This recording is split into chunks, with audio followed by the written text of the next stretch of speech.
Hey, Alex, Yes, Sarah? what's your Halloween costume going to be this year? Well, it's a toss-up. Labubu, maybe, or someone from K-pop Demon Hunters, or maybe middle-aged guy embarking on a second adolescence. Oh, scariest creature of all. Well, what about you? What's yours? I'm going to be a middle-aged woman begrudgingly developing a healthy relationship with herself after a series of breakups. Wow, that's really specific. Aren't you supposed to be something that you're not for Halloween? To keep it like horror theme related, it does involve a lot of running and crying. And candles. And candles. Running, crying, and candles.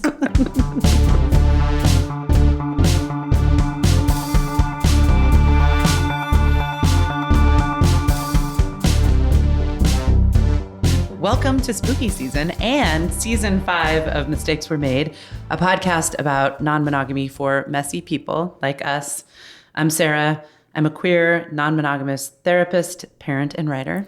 And I'm her husband and co-host, Alex. Very excited / scared about Season 5 of this podcast. We've been doing this for 5 years. That is terrifying. I'm old. No. Yeah. Yeah. I was old when we started, honestly. But I'm even more middle-aged now. Yeah. I'm even more in a midlife crisis. I'm on the other side of the middle. It's intense. Wow. Yeah, I'm Jessica here producing, resident monogamist.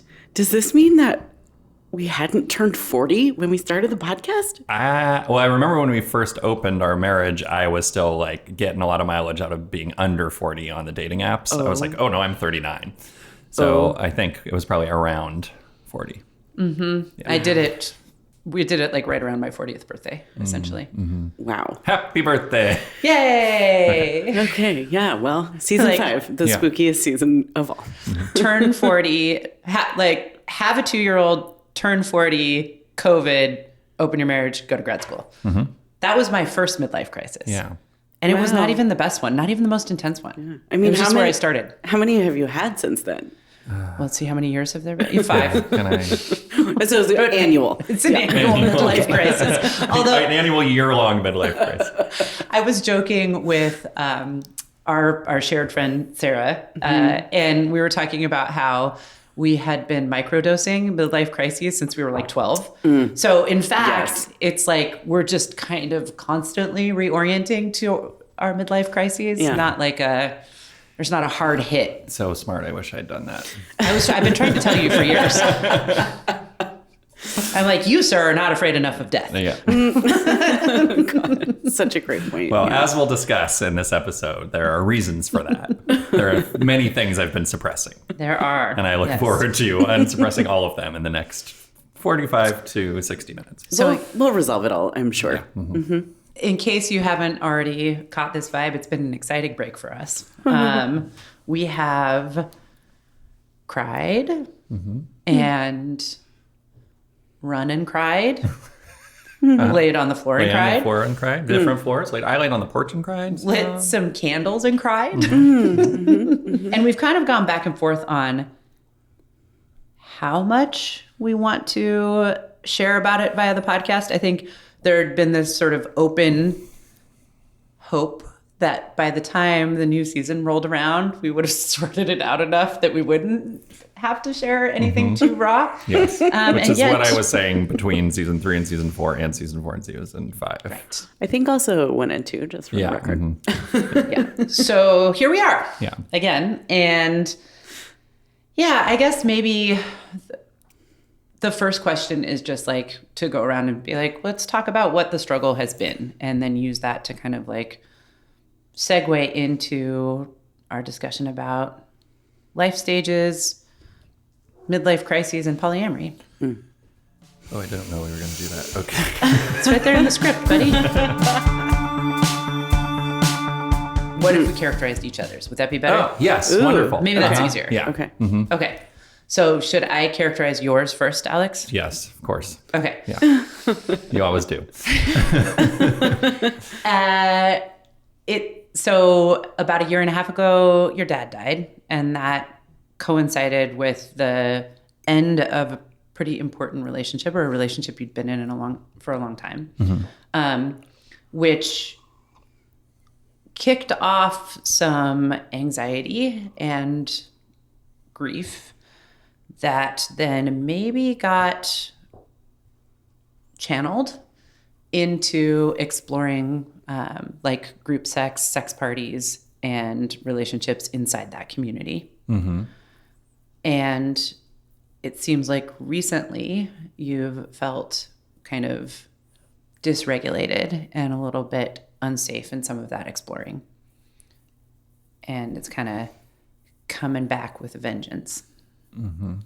Fully of me nodding And rubbing your beard. Nervously rubbing my chin. And also has coincided with like the continued decline of your mother's health. Yeah. Which is pretty distressing too. I think you covered a lot of the bases, and just the disentanglement of which of those things influenced which and how remains to be seen and understood, including by me. So yeah, sometimes it's hard to know when to dig into stuff when you haven't really made sense of it yet. And I would say we are in I haven't really made sense of it yet moment right now. You don't have to make sense of it. Yeah.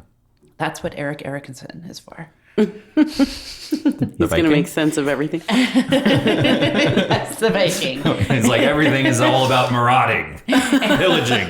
Longboats. Yeah, he's in his marauding life stage. Sorry. Little known fact about that Viking, he also had a really deeply developed theory of life stage development that we use to this day in my profession. Who knew? Okay, so am I supposed to do yours or Jessica? I think do Sarah's. Yeah. Okay, well, it's not going to be as good, but I would say you have also experienced a breakup, a long relationship, one of the longest, more significant relationships that you've had in polyamory, that also resulted in ended with a pretty long breakup with a lot of struggle around like meaning making and understanding like what was happening and why the relationship was so distressing to you, and ultimately kind of landed on understanding that it was bringing up some like parental wounding and the pattern of being in a relationship with people with addiction and alcoholism issues, which also was in parallel showing up with another lifelong close friend of yours. And you are gracefully and vulnerably navigating those things and learning a lot about yourself, and I think committing yourself to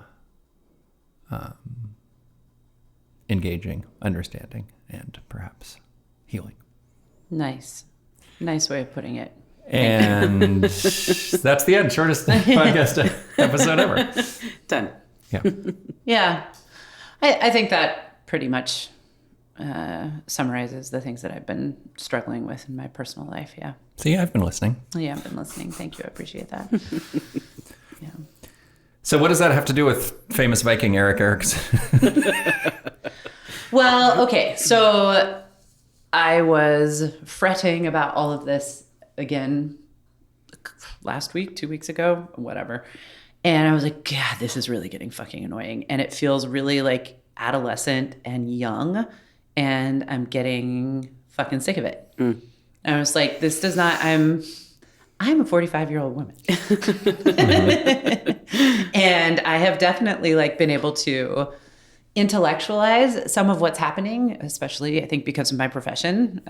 But there were just like elements of it that felt really young. And that got us thinking about a guy that we've talked about on the podcast before. He's a psychotherapist from the early 20th century, Erik Erikson. He's the kind of guy that you study in like year one of grad school to become a therapist, in a class that all of us have to take called Lifespan Development class. And that class or that course is where you sort of learn about the different psychological development that happens at different stages in a person's life. And then there's all these kind of like interesting tangents that you can take about how they differ from culture, and they from culture to culture, and they differ from like time period to time period. Erik Erikson is probably the guy that we just like, our standard Western dude telling us what it's like to live a life in this context and what stages count and what we call them. And Alex, you looked them up, right? Yeah. So do you want to give us a little run through of what they are? Yes. First of all, I want to flag that the first sentence of his Wikipedia page says his stages of psychosocial development as articulated in the second half of the 20th century by Erik Erikson in collaboration with Joan Erickson. Again, classic. So Joan did some work. Yeah, that's so classic. What's that meme about, like the performative male thing? You guys been following that? I don't think so. Okay. Well, that was my performative male moment. Oh. But yes, the stages. I'm in the little lesser known performative male stage. You want me to? I like that there would be an additional lifespan development stage for the 21st century where you become a performative male. Yeah, and everybody does. So yeah, they're like, there are a number of them, and like they're sort of concentrated in early life because obviously you're changing a lot in early life. So in infancy, it's like this psychosocial crisis about trust versus mistrust. Your most significant relationship is your mother. You're wondering like, can I trust the world, but kind of like on an obviously nonverbal way. And then it's like autonomy when you're a toddler, and then it moves into like in early childhood initiative versus guilt. So is it okay for me to move and act? It's like starting to like deal with getting in trouble, kind of. I think middle childhood competence. God, you can definitely see this in our children, like a lot of like interest or anxiety in like, how good am I at things? Can I make it in this broader world of people that I've now been exposed to? Then in adolescence, this says fidelity as a virtue. So identity versus role confusion, like significant relationships with your peers and role models as you try to understand who am I, who can I be, and navigating like social relationships. And then in early adulthood, really, it says 18 to 44. So a long period, still in it. Just like a little breakout note there, there's been an addition to the life stages here called later adolescence, prolonged adolescence, that is considered like the 18 to 25. Yeah. And they have now identified that as like a specific cultural life stage, development stage for... Yeah. Which is a real, in the 20th century, they didn't have that. Yes, they didn't have that, yes.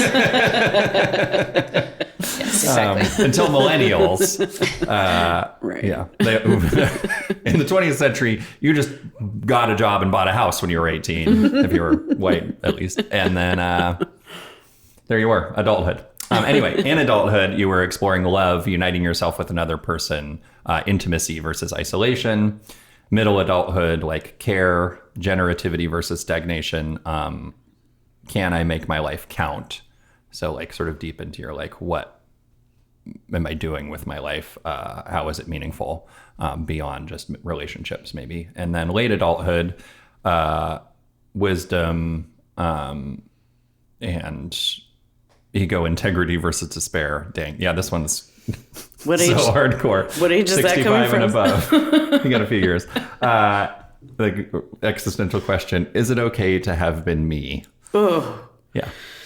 So intense. Yeah, Erickson does not play. Yeah. Let's not talk about that one until we're 65. Closing the computer on that. Season 28. Yeah, exactly. For the record, have been microdosing that one for a long time too. Is it okay? Yeah. So I think what we're saying is like these all like they make a lot of sense, and they all kind of like line out. Like it's kind of like, yeah, that tracks. Obviously, like cultural context would be different. You'd experience them differently, and like this is probably sort of gendered and stuff like that. But then I think the point is right. Like you don't it doesn't actually always happen in this linear way. And it doesn't always happen sort of like, quote unquote, successfully. Like those existential questions don't necessarily get resolved. Right. So yeah, pausing here for a moment, what stage would you say that you all are in, according to Erikson right now? In infancy. Well, Can I trust the world? I don't know. You're stepping on my punchline. Sorry. Will you remind me what those early, like there's infancy and then autonomy and then... Yeah, toddlerhood, autonomy, early childhood. Is it okay for me to do things? Middle childhood, can I make it in the world? That one was competence. Yeah, competence. Okay. Adolescence, who am I? Who can I be? And then, the one that you're supposed to be in, Jessica, is can I unite myself with another person? And then can I make my life Can I unite myself with another person? Yeah. Okay, enmeshment. Wow. Yeah. That's the whole definition of that life stage? Intimacy versus isolation. Yeah, I think okay. in my understanding this of it, it has more to do with like, can you build family? Can you build community? Yeah. It's not. Yeah. So Right. there's some flaws or flags there. Yeah, what if I'm like, yeah, I can build family and community, no problem. But like some of those earlier ones that you mentioned are a bit of a struggle. For sure. And that's probably what you were going to say too. Yeah, that a critique of Erikson, and we've actually talked about this on this show before, because I think we've talked about queer adolescence, or is that how we've talked about it? This idea that depending on your life and context and experiences, this could all happen out of order, or you could go back and do other stages again. And that it's not exactly linear and it doesn't plot on a perfect timeline. And I think this also, not to get into the weeds of like therapist speak, but as parts work and the idea of reparenting has become more popular in my profession, I think there's been more of this recognition that we are not moving through our lives perfectly integrated.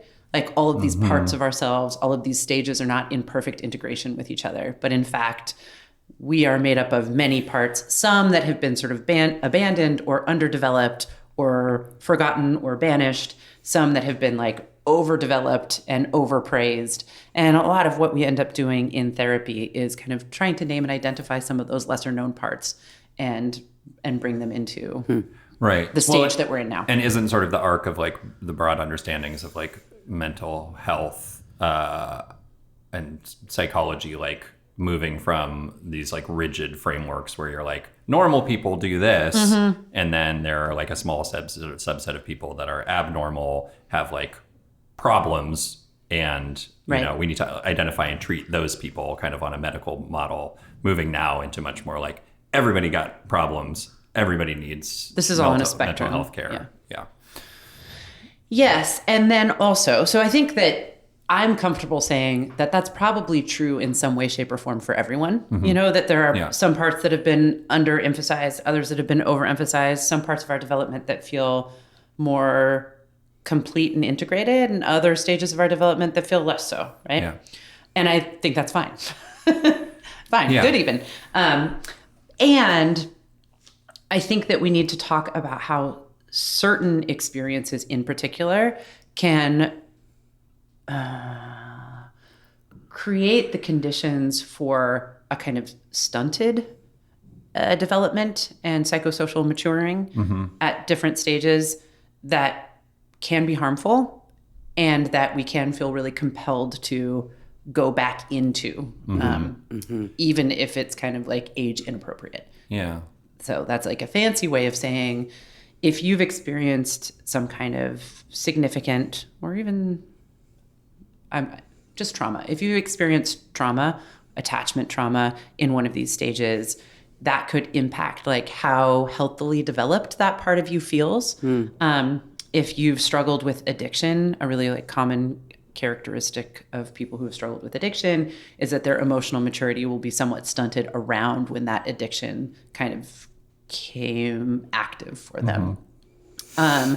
High control religious upbringings can also have this impact because during these kind of critical, probably high control upbringings of any kind, the one that I'm thinking about, because I've encountered it a lot in polyamory and in my practice, are these high control religious upbringings where these stages of development are really strictly controlled by authoritarian hierarchical power structures.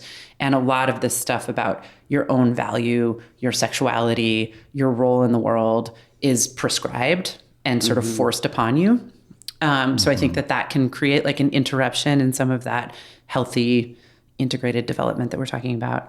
And then we touched on this before, but for a lot of folks who are queer, whether or not you came out later in life, it's more commonly understood that for people who came out as queer later in life, like me, there is a desire to go back for the kind of adolescence and sexual development that you didn't get to experience as an out queer person. I was also reading, though, that kind of regardless of whether or not you were out as queer in your adolescence, there can be this idea of a second adolescence, just because so much of your experience would have been characterized by pushing against cultural norms, whether or not you were being accepted by your parents or peers, that there were just like these additional layers of acceptance or lack of acceptance and shame that you would have had to work through. Can I read something from that article just as a way of like putting it in a more sort of colloquial context? Because I think it will resonate with a lot of people. This is from an article in Psychology Today talking about this concept. Many LGBTQ adults in our post-coming out years find ourselves feeling stunted, underdeveloped, and behind in comparison to our cisgender heterosexual peers. Many of us express feeling as though we are teenagers as we begin to pursue dating, relationships, and authenticity as adults. In many ways, we were/are still those teenage selves. The combination of missing out on key developmental experiences and suffering from chronic shame both stunt developmental growth.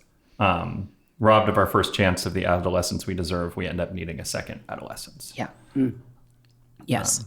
Yes. And I think that very framework also applies to people who are in recovery from addiction. You often find that folks in that experience will kind of like go back for earlier experiences that they may have missed because of their addiction. Like when they're in recovery? Yeah, as part of recovery. Yeah. Yeah, and I also just feel like that also happens with the like processing. Like often people's attraction to addiction or like the source of their addiction is trying to resolve trauma and or disassociate from what is happening in life. And the moment that you start to do that, then you're not you're not like developing in these ways. Right. And you haven't usually developed like the emotional maturity and coping mechanisms and tools and resilience for just weathering a lot of the struggles of life. Yeah. And the intersection of trauma and addiction has to be acknowledged here, that often people have more of that to cope with because of trauma. And so addiction will intersect here as a way of trying to cope with it. What would be an example of how this would show up with trauma itself? Just like if you kind of think about like a stage where you might experience trauma. I mean, certainly like the one that kind of comes to mind is just like in the first one, I think we sometimes talk about like, or think about like as a society, like what happens to like very small children when they have, disrupted connections with their caregivers, that like it like impacts them for life. It's not like if you're not getting food or you're not getting care or you're not getting attention, like then you just start getting it, when you're 6 months old or when you're a year old or like when you find a foster family or when your, caregivers get out of an addiction cycle or whatever is leading to that, that stuff doesn't just resolve, right? It like continues to impact you as trauma. This is kind of like Gabor Mate, like Realm of Hungry Ghosts stuff, right? Mm-hmm. Yeah. I mean, he definitely is someone who talks a lot about pre-verbal trauma and intergenerational trauma. Mm-hmm. I think I have this right, that he was the child of Holocaust survivors who immigrated to the United States, I want to say from Romania, Eastern Europe, when he was a baby. He was like maybe 3 to 6 months old. And he talks a lot about how that impacted his development and his sense of like safety in the world. Those pre-verbal years of his life, as well as, you know, the impact of being raised by people who were that traumatized. So yes, I think that there is a lot to those early stages and what happens with caregivers when we're infants, when we're very young, when we're incredibly vulnerable and totally dependent, that goes on to impact adults later on in life. Yeah. And that's like, you know, some of that we might think of as like real trauma with a capital T. What I hear you kind of saying often is there is not real trauma. So I guess what we're kind of getting at is this idea that if you experience, say, trauma as a baby, say your first caregiver, your mother, since we like to blame her, and that's part of my profession's tradition, and I'm going to keep it alive and well on this podcast. If your mom had, and I think I've mentioned this before, postpartum depression, right? And in the first years of life, she was really emotionally distressed or distant or disassociated or dysregulated herself. That is going to impact in that first stage of development your sense of how trustworthy and consistent care is. Right. Yeah. And this is like why on a like social economic level, people would talk about like the predictors of success in societies that have like paid maternity and paternity leave and childcare and stuff like that. And then if you don't do that stuff, then you pay for it later because you have a bunch of, you know, potentially more traumatized, less functional adults. Yes. And I think like the way late stage capitalism and its intersections with misogyny, patriarchy, racism, all of that ensures that most of us, many of us, probably most of us, are experiencing some pre-verbal trauma. Because of that, because there's just not the support, not the community, not the continued care of the birthing parent that would actually require the secure attachment that would create like non-traumatized populations. Yes. Yeah. Critique of Capitalism integrated into podcast episode. Nailed it. And it was no surprise to me when I experienced like pretty significant postpartum depression, which it was then later revealed once I wrote about it and published about it. My mother was like, "Oh yeah, me too," and I was like, "God damn it! You could have told me. You could have warned me." Like all the while, her being like, "Everything's great." Yeah, right. Yeah. And so my first thought was, "God damn it," and my second thought was, "No shit." Yeah. And you know, I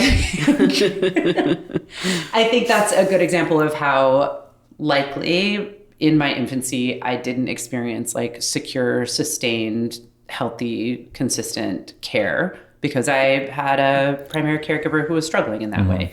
Yeah. And then it's interesting to notice that showed up again for me with my first child. And I think, you know what, I don't like to draw like too straight of lines here, especially because it does always, those lines curve back around and point directly at the mother. And so I want to be really careful about that. This is a cultural problem. It's a capitalism problem. It's a misogyny problem. It's not a moms aren't doing a good enough problem. Yeah. But you can see in our oldest that they do not have a consistent sense of the world and of care as being like safe and reliable. Yeah. You know, and so... Which is crazy because, like, I changed a lot of diapers and did a lot of dishes and stuff, so I'm not really sure. This performative man was amazing. Let me tell you. Let's just say it's not on me. You're like, the arrow may not be pointing at you, but it sure as hell isn't pointing at me. Let's point that shit at society. And this continues on even with my kind of awareness of some of these patterns in my own family and my own life. Yeah.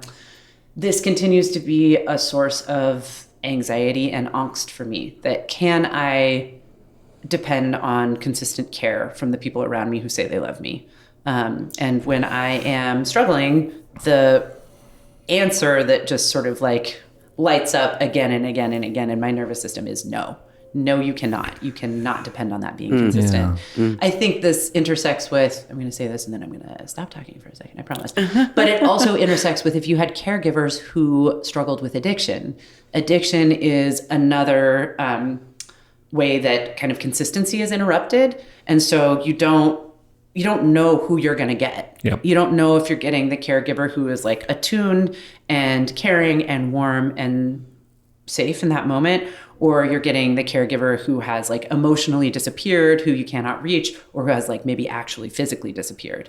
So if you've gone on to have those experiences at different early stages of your development, that's going to show up in your intimate relationships as an adult as well. And you can just see, wow, all of the ways that has shown up in my adult relationships. And again, my nervous system, because of the trauma in those like earlier years, just saying like, you cannot trust this. You cannot trust this person.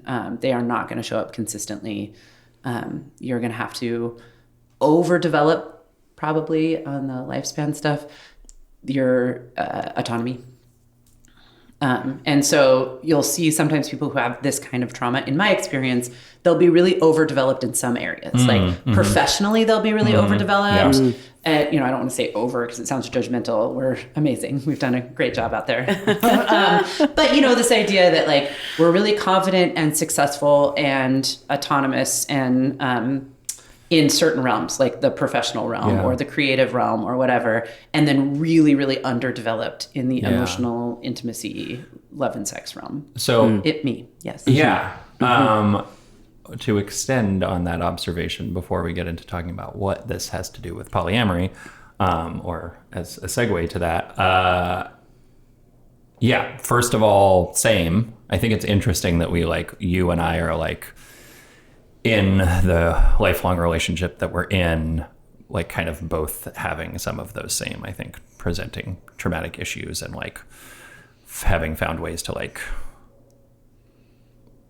maybe solve them with each other, and like rely on each other. Sometimes solve them, sometimes reiterate on them, unfortunately. And I totally agree that like that these like things that are supposed to be like maybe more advanced or sort of like, harder, like as we were talking about up top, like, can I make my life count? Can I be generative? Like, I feel like actually probably all three of us kind of spent our like mid 20s and 30s addressing that, answering that question, and like feeling pretty good about it. Okay. Jessica, you are a very successful podcast producer. I've won several awards. Yeah. And maybe also the like, uniting yourself with another person, like, and with community. Yeah. Right. If you asked me like how I felt about those things, like for the most part, I would be like, pretty good. It is super interesting. If you look at the arc of our relationship, we totally crapped out when we became a nuclear family. Right? So prior... well, we did. We were just talking about that this morning. Yeah. It like took us 10 years to adjust to the idea that like we might actually be happy in a nuclear family with each other. And I think that is related to this because most of our wounding came from the years in our nuclear family before our adolescence. By the time we were adolescents, I knew you guys, for what it's worth, and we were able to take care of ourselves. I also left home really early. So most of my wounding in this realm happened when I was much younger. Yeah. And by the time I could like kind of take the reins of my own life, I ran with it and like really developed those parts of my life really strongly. Chosen family, community, politics, professional stuff, like friendships, all of that. When I started a nuclear family with you, I became crushed by anxiety and depression and had my first midlife crisis, which I'm still in. You know what I mean? So it's like, it's kind of interesting to notice that when the wounding aligns, I think in the way that you're describing, it creates a lot of emotional dynamism and challenges. And you're saying once you got back around to kind of like the time in your children's life where you were like you were kind of like moved back to the place where you were disrupted or experienced trauma as a child yourself, then it got really difficult. No, I think just becoming a parent became difficult for me. I mean, I think what I'm saying is like the first attachment wounding I probably experienced was as an infant. Right. And so I think this opened up a Pandora's box of becoming a parent opened up a Pandora's box of attachment wounding that was like pretty raw and unresolved and like early stages of life that were underdeveloped and somewhat Yeah. Yeah. Hold that thought, I have to pee. Okay.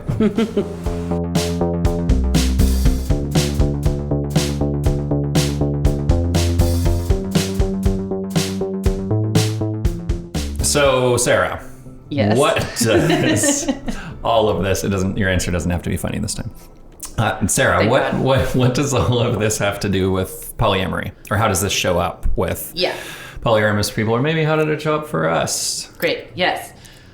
Well, so I think that for people who have experienced like early in life trauma or attachment wounding, or, have had some of these life stages feel underdeveloped for a variety of reasons, queerness, addiction, all of the things that we named, polyamory offers this kind of unique opportunity to have multiple intimate sexual and romantic relationships where you could go back and sort of address some of that wounding or have other experiences or have healing experiences. For example, with you and I, probably one of the easier ones to talk about would be because I was not out as queer in my adolescence, right?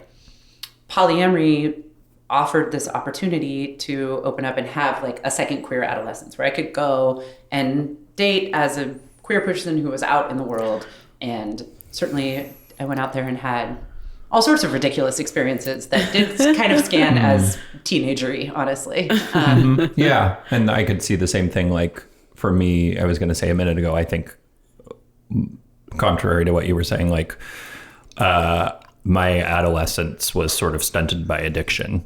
Like I was like using a lot of drugs that were keeping me from socializing or like, distracting me from that. And so I think when the opportunity to like have relationships came back again, I was like, oh, now I feel like confident and actualized and more like kind of self-reliant and like a full person in a way that I didn't then. So it's really appealing to be able to like go back and do that. Mm-hmm. Yeah, exactly. But those like sort of stunting phases or experiences don't always have to be in that adolescent stage, right? No, definitely not. I mean, I think there's so much to say here. It's just easier to talk about it, maybe. It's maybe easier to talk about because adolescence is where it becomes acceptable to think about ourselves as being sexual. Mm-hmm. And so it's like a little bit awkward when we talk about how we might be in intimate sexual and romantic relationships where we're seeking to heal attachment wounding from earlier stages. Yeah. But kink exists, so obviously we know that is a thing that people do, right? Like power play, age play, mommy daddy stuff, all of that is kink is a place where a lot of that surfaces and has like a language. Mm-hmm. And like all of those stages are relational, so even if they're not sexual, like certainly you could see that it's I guess awkward to talk about the sexual elements, but also like when you're trying to have like your urgency or desire to have relationships, or I guess I could say mine, probably is less about sex and more about like, at least when it gets hard, it's more about like safety and connection and, acceptance, things that are, I think things that are like from earlier in life. And this is kind of a funny thing about the way our society and culture is structured. Funny. That's a euphemism for horrifying. What is the word of injurious? Toxic. Because we don't really encourage adults to have intimate and attached relationships outside of the framework of sex and romance. Mm-hmm. And so we aren't given a lot of opportunities to work through maybe some of this like attachment wounding or to explore other ways of being in intimate relationship outside of the context of sex and romance, which is where polyamory comes back into play. Mm-hmm. So if you're monogamous and you're living in a culture where you're not really encouraged to have intimate attached relationships with other adults, unless, it's sex and love, sex and romance, then there's just that one person. Mm-hmm. And you're going to work out what you can work out there. And what let the rest go, or try and jam it all into one relationship, it puts a lot of strain on that relationship. And that's not me being in the bag for polyamory, because I'm going to talk a lot of shit about how polyamory handles this next.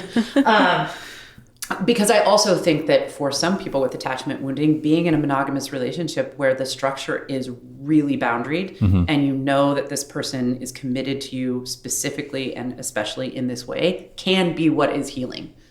So it's not like there's something inherently wrong with that, but you can also see where some people with these some of these backgrounds and some of these interests and desires would be drawn towards polyamory because of the opportunity to have kind of multiple dynamics like that. Yeah. And so that's what I was gonna say. Maybe both things can be true. Like you can have a long-term monogamous relationship that has helped you salve wounds from early life stages or early trauma or whatever it is. But then you got maybe that salvation is not complete, or there are some other things, and you might still be attracted to polyamory for that reason.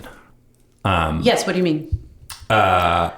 Just that one monogamous relationship could still be valuable and healing in a way, but you could have other things that you need to heal too. You know what I'm saying? Totally. So I feel like maybe what we're kind of saying here, which is maybe a bit of a spicy take, is just that if you're in the position of wanting to, for example, open a long-term monogamous relationship, and you feel really desirous to do that, your motivation might be on the deeper psychological level might be to re-experience and resolve some of these traumas. Yes. And I'm not that there's anything wrong with that. Nothing wrong with that. Not the only reason why people want to be polyamorous, but I think we cannot talk about polyamory without talking about some of that kind of trauma and attachment wounding and underdeveloped parts of earlier selves being present. And then it starts to explain very different ways that it manifests for people. Some people are really trying to be, sexually gratified in the way that they weren't in their adolescence, and religious some people trauma. are trying to are trying to be really held and feel safe, early attachment wounding. And there are kind of all of these ways that it shows up. But if that's true and that's you, then don't be surprised when that shit shows up in your relationships. When your trauma gets activated. Yeah. And that's the real fuck around and find out that you and I have been exploring. Back to the top of what's been happening, I think, for us. Yeah, fuck around and find out. Mm-hmm. Which is kind of embarrassing. Why is it embarrassing? Because, I want to be whole and independent and not traumatized, and, want to know. I want to have resolved these questions of who am I and who can I be, and to be able to say that it has been okay to have been me. Yeah. Well, I think that it's okay to have been you piece, which we already agreed we're not going to talk about for a while because it's 65. Yeah. Not ready. But all of this is about acceptance of the self. Right. And about building meaning. I want to be clear that experiencing trauma or having trauma activated is not a barrier to understanding self and building meaning. It is a pathway to it. It's just we want to be thoughtful and trauma informed and careful with ourselves when we're in these spaces. This is not advice that I have followed. I want to be really clear. And me either. That is why I've been doing so much running and crying. So I just want to, I sound like I know what I'm talking about, but when it comes to the relationships themselves, you get into these shadowlands that you're not controlling and you don't have a clear view of, because these are younger, submerged, pre-verbal, murkier, wounded parts of you, So it is just really, it's challenging material. It's beautiful. And I love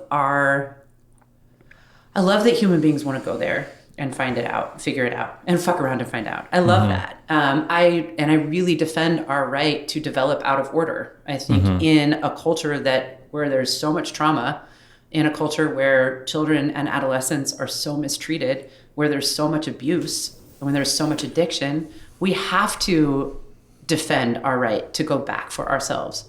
Once we've become adults that are more trustworthy than the adults that raised us. Yes, we should be doing that.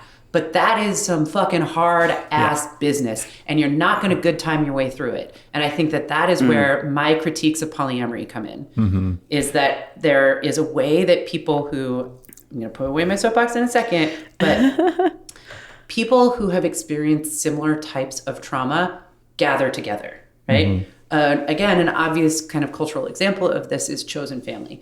Queer people who are kicked out by their families or not accepted by their blood families find each other and form families. This is a beautiful alternative to being isolated and abandoned by your blood family. The problem is everybody in this fucking family has the same trauma, right? And so there is this sense, I think there's a bit of, I am guilty of this, so I'm talking about me. There can be some arrogance here that because we are not the people who abandoned us, we can't possibly recreate that trauma with each other. Right? We're not the homophobes that kicked us out. Right. So we are not going to reject each other. But we are definitely capable of reiterating that trauma because we're low skills and we're hurt.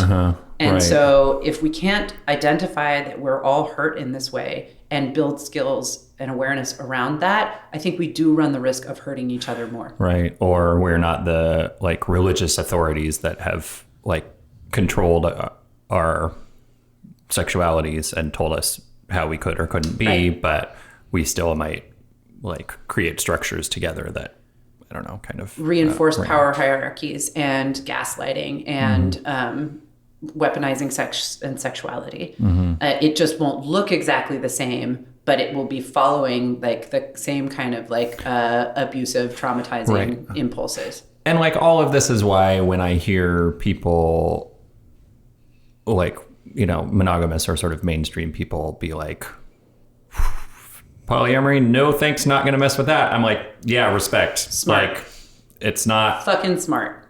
It's not automatic path to liberation, and it's not because you're better and more evolved than other people. It's because you're motivated enough that you've decided that you want to fuck around, some shit out. Yeah. And I wanted to say the thing about the religious communities, because this really has shown up in my practice in a way that like is pointed and I think maybe underscores what I'm trying to get at. Are you guys familiar with the term Darvo, the tactic of Darvo? Oh, I just learned about it recently. Okay, Jess, what is it? Let's see. Deny, accuse, and then it's like reverse, right? Harm. It's like, and then reverse victim and oppressor. Reverse victim and oppressor. That's what it is. Yeah. Deny, accuse, and reverse victim and attack. Deny, attack. Reverse victim and offender. Okay. This is like what Donald Trump does all the time. Darvo is like a meme in the world because it's like fascists do it. Yeah. And it's like you accuse them of harm and then they attack your character. They say, I didn't do that. They deny that they did it. They attack your character. They say, in fact, you're the perpetrator and I am the victim. Right? And I was just thinking about this because a lot of the folks who, they're all polyamorous, who come into my practice who have religious trauma, especially were raised in high control religions, they have identified, this is not my idea, they've identified it, that they'll be in these polyamorous communities with lots of people who come from high control religious backgrounds, and they're all Darvoing each other. Whoa. And it's like, again, the content is really different than what they were raised with, but the systems of power and control are the same. And it's like, this is what they experienced in like hyper patriarchal families and environments, which is like what fascism is essentially. The smallest unit of fascism is the nuclear family, and religion just runs interference between patriarchal interference between those two units. And so it's just interesting to me that you see that they are in fact harming each other in a very similar way, but it's just the material is the opposite. They're like, instead of it being about someone being slutty, it's about someone slut shaming. It's something else entirely. Yeah. The content is different, but the tactic is the same. And so this is like what I'm talking about when traumatized people gather together and there's like this really beautiful impulse when you're traumatized in the same way to heal together, but it comes with a greater responsibility, I think, to each other and to kind of understand some of these concepts. And I know for me, coming back around to a lot of my earlier wounding being related to addiction and mental health issues, my caregivers and the adults around me, I am surrounded by people who also were raised in those settings. And I'm also surrounded by people who struggle with addiction and mental health. So like we all find each other again, right? Yeah. We all fucking find each other. I was wondering about this the other day when I was just like realizing, I didn't understand what addiction really looked like or alcoholism really looked like because literally every person that I hung out with starting at age 14 was an alcoholic and an addict. And so I was just like, it's normal. Yep, that's right. Yeah. And so this is complicated when it comes to polyamory because guess who I keep finding and guess who keeps finding me, right? Yeah. Is people who have had wounding or struggles in this area. Yeah. And the impulse is so beautiful. Like you can just see, I don't believe in this idea that, it's just entirely trauma-based and like there's nothing good here. I think the impulse is really beautiful to want to go and find another way of being around these issues, but you have to be really conscientious and you have to move slowly and you have to have a language for it and you have to have a lot of care and patience and you have to know that that's part of what you're doing. And like care for yourself. Yeah. Yeah. Yeah. And I mean, this is what I want to ask you guys about. Like, I think it's really powerful what you're sort of like unpacking and illustrating in this conversation. And I'm like seeing all these things in past relationships that I'm like, lots of light bulbs, right? But I guess my question is like entering into a new relationship or dating a new person. I personally have never been like, the reason I'm drawn to this person is because we like have childhood wounding like in the same place. And that's like what this connection is. So it's like, well, I don't know, maybe someone with superhuman emotional intelligence, such as yourself, Sarah, knows that going in. Nope. Do people know that? Well, or like, what does it feel like? How do we how do we know this? I've never going into something seen it at the beginning of a relationship. And if I think about like my like sort of like relationship archetypes, they are like, sometimes I can see patterns, but often they are very different. And I think the times when I start to see it is when I start to feel like distress in the relationship. And then I'm like, here's what this, like, here's like kind of who this person like represents to me. And like, that's a tricky, slippery slope because it certainly like is moving you from a place where you're like in the thing together to sort of like where you're like, this is what being in a relationship with this person is like doing to me and who they represent to me. And, they're usually not they're definitely not your mom or your dad, your actual mom or dad. They're, or whoever. But you start to see it that way. But I think I have a tendency or have in the past had a tendency to be really like reductive when I thought about that. And like when I was like dealing with pain in a relationship being like, I see now this person was just like represented my mom. And so like, here's why things were hard in that relationship. And it's like, it's obviously not that simple. Also, tell me that you're married to a therapist without telling me you're married to a therapist. Because you're just like, I can see how this relationship is trouble because she's like my mom. I don't know what you mean. Just back to me feeling responsible for perpetrating that, but it is true. Like, wait, you mean because you're saying that to me about my relationships? Yeah. Yeah. Yes.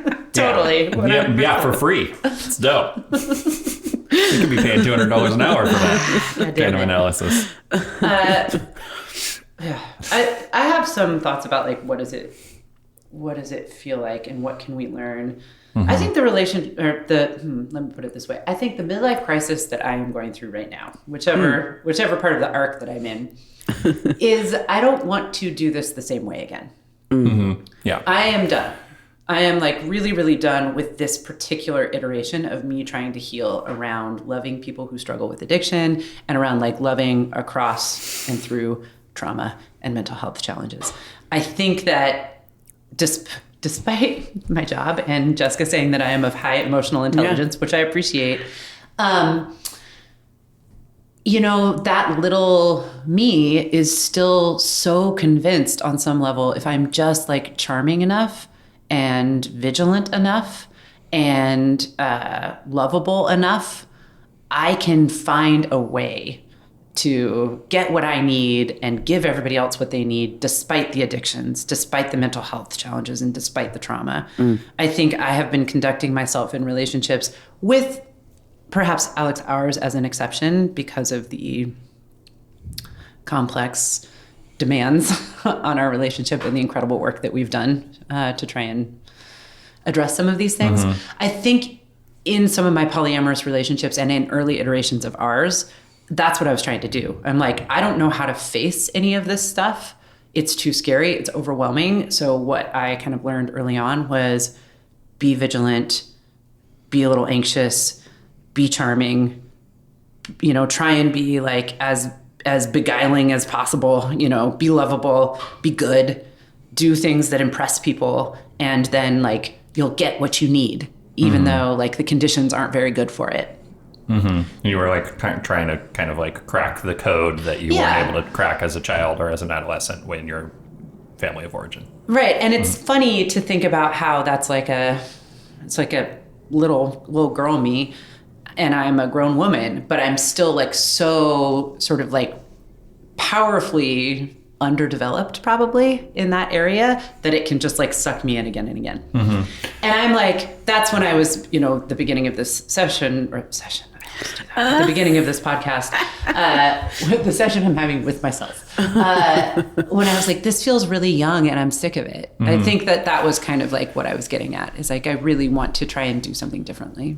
Yeah. I want to say that like my recent experiences have also affirmed for me that you're not destined to do the same thing over and over again. You don't have to. And like, I was thinking about this the other day in the context of like some of the struggles that I've been having in a current relationship and some of the anxiety. I was just like remembering kind of randomly, because you started talking about like this era in our lives, when we first sort of got together, the first few years where we were sort of like on again, off again, that I was like extremely anxious in our relationship at that time, like sometimes to the point of like, you know, feeling like emotionally like desperate. And I'd kind of like forgotten that even happened, because somehow it moved into a place of like feeling really secure. And like we built so much stuff together over the ensuing 15, 20 years, that I was like, I guess, first of all, like some of this stuff can be like resolved at least partially in an individual relationship. But maybe if it's not like actually resolved internally, then it can still come back. But also I've had, you know, a bunch of relationships in the interim that didn't touch that thing, and that touched some other thing maybe. Right. And I think this gets to, I mean, I know I just like hit on this all the time, and you are probably finding it kind of annoying, but the death of your parents, right? If your parents, that's where like one life stage can like toss you back into an earlier one. If you're experiencing like the end of your parents' lives and the recognition that like those relationships now are over, and like whatever you didn't get there, you're not going to get. It can throw people into some of these like attachment panics where you're like, well, where can I get it? Right. Yeah. And I think everybody's pretty sick of hearing about that, Sarah.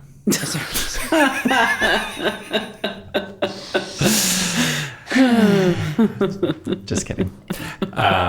But yes, good point. I had thought of that, but not in this moment. And you're welcome. What? Yeah, thanks. Just follow me around, fucking say. It's just reminding me. So, by way of wrapping this up, please. now. Yeah, didn't we start the episode saying that we were going to solve all of your attachment trauma? Well, Sarah has identified its root. So, getting there. Done. Now I just have to lie on the floor crying for the next 5 to 10 years. That's been my prescription to probably Alex. ruin a bunch of relationships in the meantime. I think laying on the floor crying is really good for everyone. That sounds great. Yeah. Yeah. So I guess one question that we have down here is, in light of all this stuff that is like kind of, I can see how it's sort of hopeful in some ways. In the first step is identifying that you have a problem kind of way, but it's also kind of fucking dark. And so this question of like, how do we build poly communities and relationships that aren't just this trauma bonding that you're talking about, and that like trauma-based, trauma-based, and that aren't that are actually healing the way that we like want to pay lip service to them potentially being. Yeah, well, the first thing I'd like to do is to maybe recast this content, like tackling how trauma shows up in poly communities and how it can show up in our intimate relationships, casting that as both hopeful and dark in a way that is adult. It's emotionally mature. That most of the things that we are going to engage with in this phase of our lives, if we go back to Erickson, are going to have shadow and light in them. They're going to be complex. They're going to be nuanced, and they're going to be challenging. And that's actually the point of this phase of our lives, is that we want to engage with things that are challenging in that way. And this is when we have like that sort of magical combination of energy and health and ambition, along with like wisdom and self-awareness and some humility, And so I think it's exactly right for us to be looking at this stuff at this stage. And it's one of the things that's gratifying about this stage of life. So how do we do this a little bit better, especially in a culture that doesn't teach us how to be trauma-informed or caring of ourselves and each other in these contexts? Can I interrupt you right there before you say the really smart thing you're about to say? Mm-hmm. I'm curious what you would say to a listener who is like, this isn't relevant to me because I don't have trauma. I would tell them that I have a few slots available in my practice, specifically on Wednesdays between 11 and 3. This is something that has come up a lot, actually, in my practice and outside of my practice. This idea that has everybody experienced some kind of trauma? Yeah, or maybe like, I don't have trauma, I don't have addiction issues, I don't have, religious trauma, I don't have, kind of those 4 things that we named. I'm not queer. Right. I want to be glib, and I'm not going to be. I will take this question seriously because it is a serious question, but they are wrong. I start by saying they're wrong. Right. I have said before that, I think the conditions of being a person, the human condition, has trauma in it, right? So we are going to lose people that we love. We are going to experience a severing of connection and of safety and of our dignity, which are some of like the fundamental ideas about like what is trauma. We are aware of our own death. We will get ill. We will lose things that matter to us. There is trauma in the experience of being alive. Mm-hmm. What we also know is that how enduring, impactful, and harmful that trauma is really, really dependent on what your relationships look like as you experience the trauma and on the other side of it. So if you experience a trauma and you are believed, you are validated, you are held, and you are supported through that experience, human beings show like high adaptability and integration of and around trauma.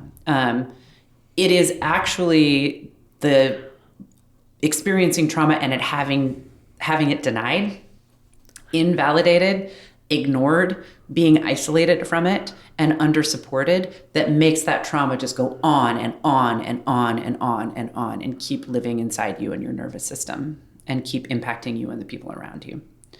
So the first thing I would say to that person is, no, you have experienced trauma because you've been alive and you've lost things, right? And you've been afraid and you've experienced disconnection.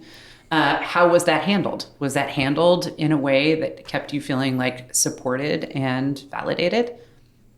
If every single experience of trauma that you ever had was validated and held in those ways, cool. Yeah, you probably don't need to come see me.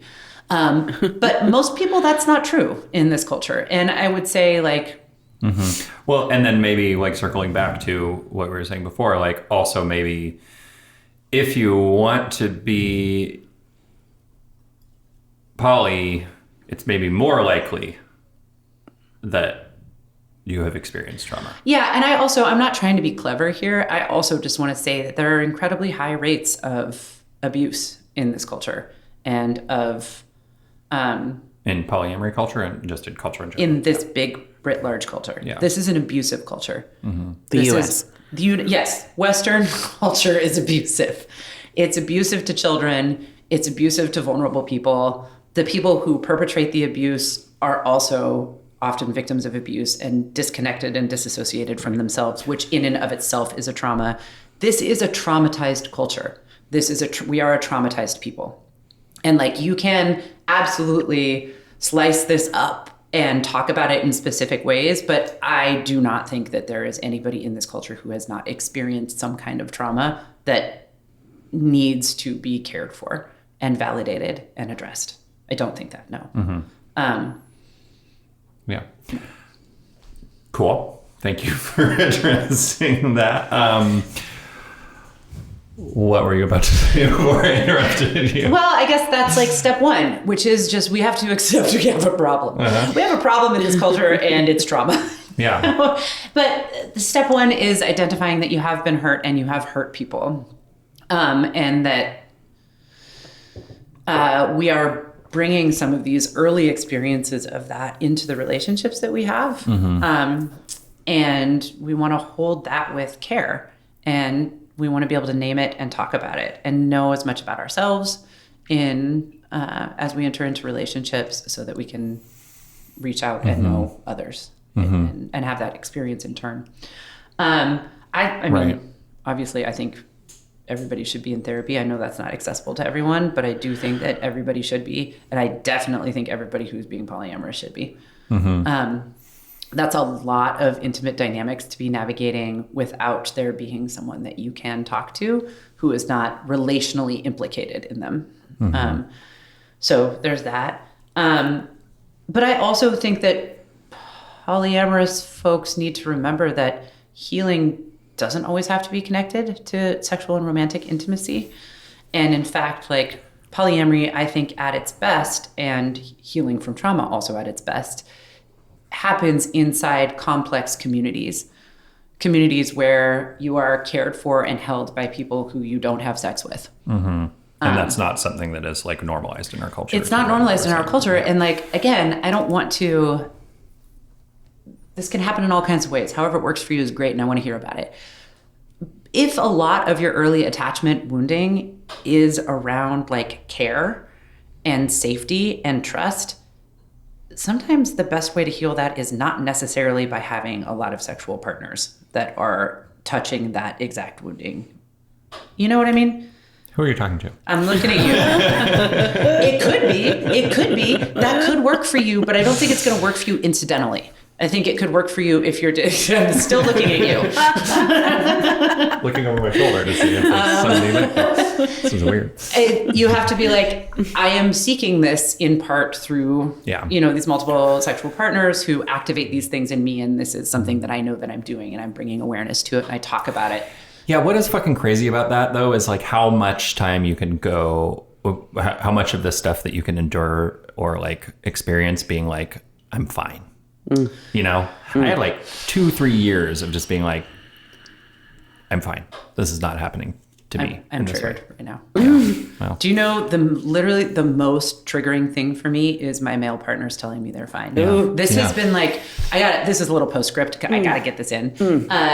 I have identified this here recently, that growing up in a family where a lot of things were not fine Yeah. And anytime you try to identify what might not be fine, because you were like this very sensitive / vigilant one, you were told everything was fine, that's some fucking Darvo shit right there. Yeah. Right? That is some gaslighting. That is some trauma right there. And so when I have male partners where I'm like, I know things aren't fine. I know you're distressed. I know things aren't working in your other relationships. I know you're struggling with addiction or substances. And you fucking tell me how good you are and how fine everything is.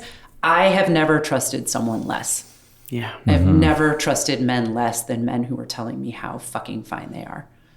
There is nothing more dangerous than a man looking me in the face and telling me how fucking fine he is. That is the most dangerous person in my life. That's a fucking Halloween costume right there. Yeah, no, that's so real, Sarah. Yeah. I feel that too. Yeah. I feel hate that it. too. Yeah. Never tell me that again. Ever. For the record, I wasn't saying that I'm fine right now. No, you've made that clear. Not fine. He's learned his Totally lesson. not fine. Yeah. Yeah. The veil is thin. Not just men either. No, that's very true. No, it's just It's more men. it's culturally more men, but that happens a lot. Yeah. Well, this has been quite an episode. Quite a season premiere. Ooh. Busting back onto the scene. I feel like it's got everybody, just like a good season premiere, everybody wondering what's going to happen in the coming episodes. A lot of things were set up that will still be knocked down, including we touched on, like, we're going to do another episode about high control religious trauma and polyamory. You've been talking a lot about daddy issues. The daddy issues to fascism pipeline. Yeah, I'm sure people are interested in that. And this thing about, like, I've been digging it my whole life. laying that pipe. Laying that fucking pipe for sure. And how polyamory can, like, manifest in non-romantic, non-sexual relationships, perhaps more functionally than in romantic and sexual ones. And so much more about trauma and capitalism and community. Sex, love. Yeah. So thank you for listening. We'll be back in just 2 weeks with our second episode, which we already recorded. Check live with the Seattle Coalition for Family and Relationship Equity. So look out for that. And in the meantime, subscribe and email us your ideas and take care of yourselves and each other. Yeah. Because it's rough out there. Yeah. And me too. Take care of me. And everyone also, please help take care of Alex. Thanks, everybody. Thank you. Bye.